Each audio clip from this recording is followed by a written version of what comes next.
Hi everyone, this is doctor Madhuri. So నేను వచ్చేసి చిగురు లేజర్ ఇంప్లాంట్ స్పెషలిస్ట్ అండి. ఈరోజు మనం డీటెయిల్గా ఇంప్లాంట్ గురించి మాట్లాడుకుందాం. సో ఏదైనా పన్ను మిస్ అయితే దాన్ని రీప్లేస్మెంట్ చేసుకోవడం అనేది ముఖ్యం అనమాట. ఎందుకు రీప్లేస్మెంట్ చేయించుకోవాలి అంటే, ఆ రీప్లేస్మెంట్ కనుక పన్ను చేయించుకోకపోతే పక్కనున్న పన్ను, దాని ఎదురుగున్న పళ్ళు అనేది డిస్టర్బ్ అవుతూ ఉంటాయి. ఎలా డిస్టర్బ్ అవుతారో మీకు ఇప్పుడు పిక్చర్ రూపంలో చూపిస్తాను. ఈ పేషెంట్ కేసులో కింద ఉన్న దవడ పన్ను మిస్ అయిందండి.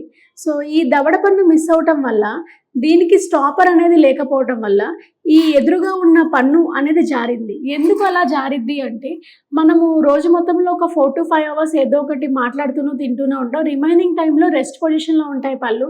ఆ పళ్ళు రెస్ట్ పొజిషన్లో ఉన్నప్పుడు ఒక పన్నుకి ఒక పన్ను స్టాపర్ లాగా యాక్ట్ చేస్తుంది.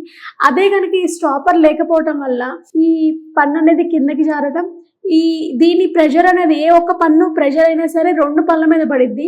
సో ఈ పన్ను లేకపోవడం వల్ల ప్రెషర్ అంతా పక్క పన్ను వల్ల మీద పడటం వల్ల ఆ పక్క పన్ను అనేది సైడ్కి జారుతూ ఉంటుంది. ఎప్పుడైతే పైన పన్ను కిందకి జారటం వల్ల ఈ స్పేస్ డిఫరెన్స్ వల్ల ఇక్కడ గ్యాప్స్ రావడం వల్ల ఫుడ్ లాడ్జ్ అవుతూ ఉంటుంది. ఇక్కడ స్పేస్ ఉండటం వల్ల పక్క పన్ను అనేది సైడ్కి ఒరిగిద్ది.